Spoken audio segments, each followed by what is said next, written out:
I request you, Honorable Madam Sonia Gandhi ji, to deliver a speech.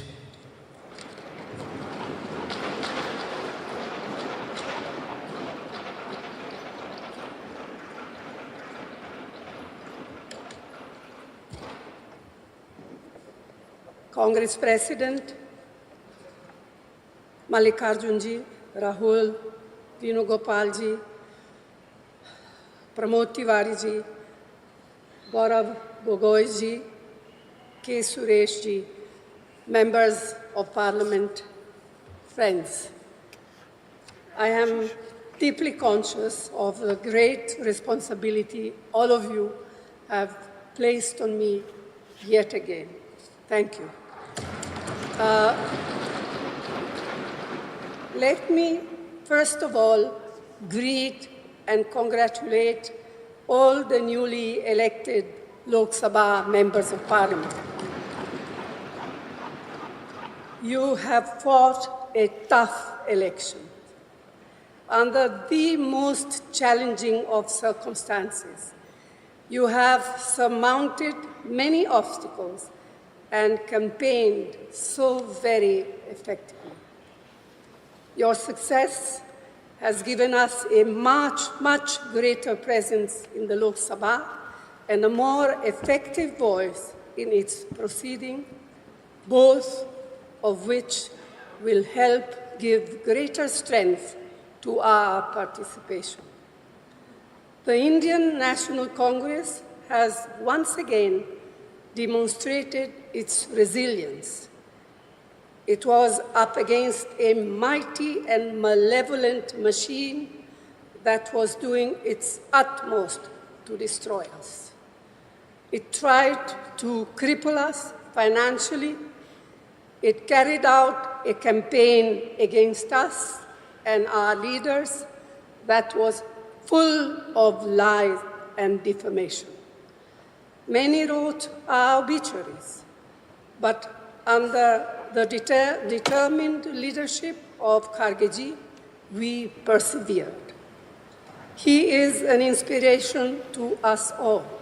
His commitment to the party organization and its ideology is truly extraordinary, and we all have to learn from his example.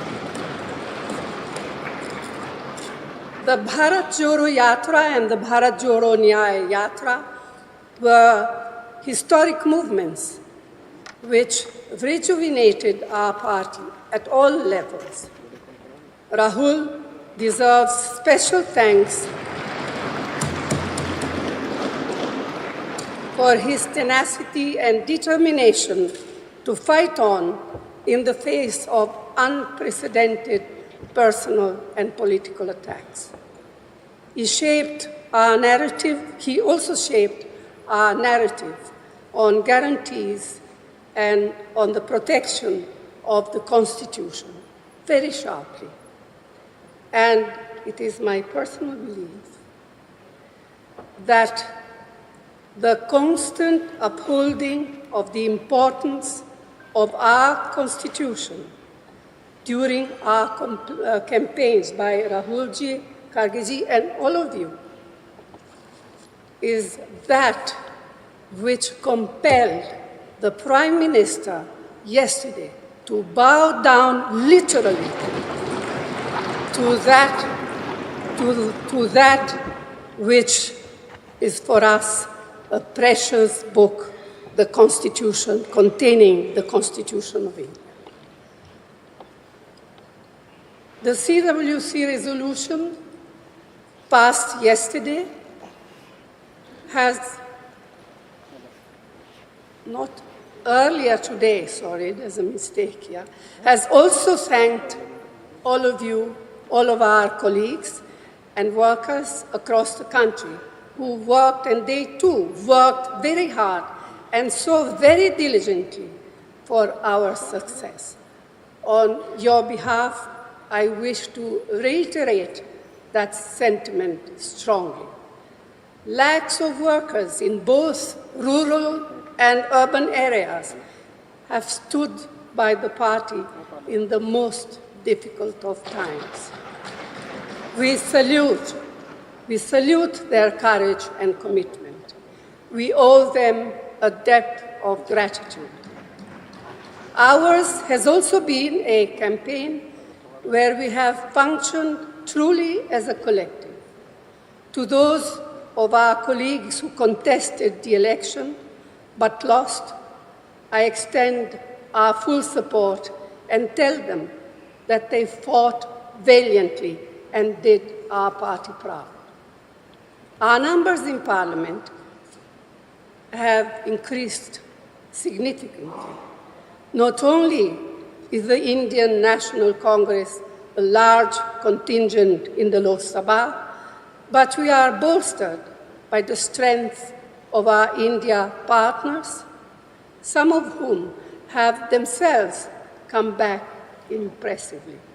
Yet, as we celebrate our recovery, we must also reflect what we need to do to improve our position in states where our performance has been far below our expectation. The Congress President spoke about this earlier in the day at the CWC, and I wish to reinforce his plea. The Prime Minister, who sought the mandate solely in his name to the exclusion of both his party and its allies, has suffered a political and worse, a moral defeat. In reality, he has lost the mandate he sought and thereby lost the right to leadership as well. Yet, far from taking responsibility for failure, he intends to get himself sworn in again tomorrow.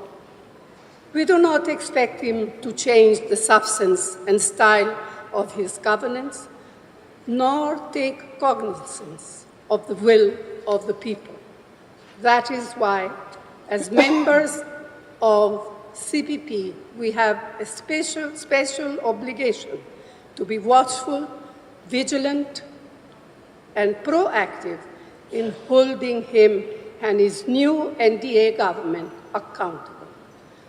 No longer can and should Parliament be bulldozed like it has been for a decade now.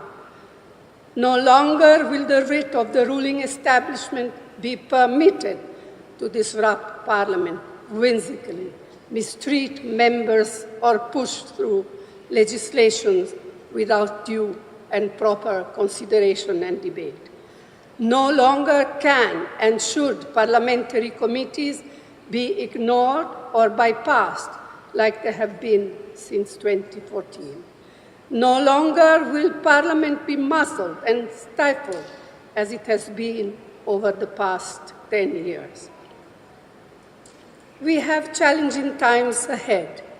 We have to be alert, prevent any attempt to increase polarization and erosion of secular and democratic values.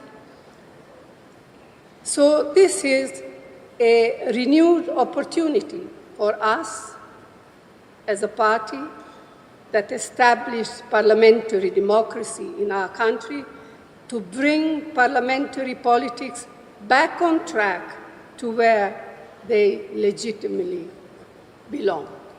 In this election, the people have voted decisively to reject the politics of divisiveness and authoritarianism. They have voted to strengthen parliamentary politics and safeguard our Constitution. They have voted for the agenda of economic and social justice. That indeed should continue to be our objective and guide. Friends, this is a very emotional moment for me, for us all, especially the newly elected members of Parliament. All I have to say is that I have received so much love and affection from you.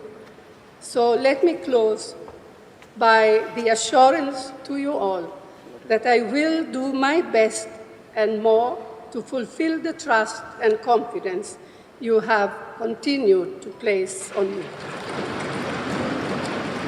Thank you. Jai Hind.